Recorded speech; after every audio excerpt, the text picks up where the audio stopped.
করে দীর্ঘদিন যাবৎ সরকার পতন হওয়ার পরের থেকে এই পর্যন্ত আমার পাঁচবার ভাঙা হয়েছে গ্লাস।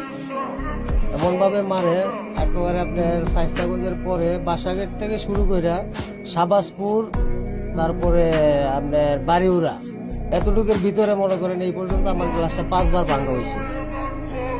এমনভাবে মারে, হুন্ডা দিয়ে আসে, ডাইন পাশে থাকে, আমরা তো আর ডাইন পাশে ইয়ে করতে পারি না।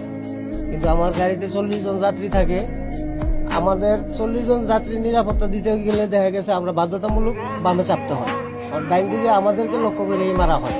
বেশিরভাগ আমাদেরকে ড্রাইভারকে আহত করার জন্য এই অবস্থা। কিছুদিন আগে মনে করেন দেখা গেছে আমাদের এই যে হুন্ডাই একটা গাড়ি রোড আউট হয়ে গেছিল, এই ঢিলের কারণে একেবারে বরাবর সামনের থেকে আইসা মাথায় পড়ছে।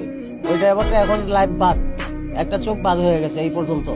আমার গাড়ি যেদিন ভাঙছে এদিন একই সাথে 17টা গাড়ি ভাঙছে, সেম ভাবে ঢিলা মারে ড্রাইভারের লক্ষ্য করে। ভাঙা না হয় আমাদেরকে নিরাপত্তা দেওয়া হয়, সেই ব্যবস্থা প্রশাসনের কাছে আমরা দাবি জানাই, যাতে প্রশাসন আমাদেরকে নিরাপত্তা দেয়।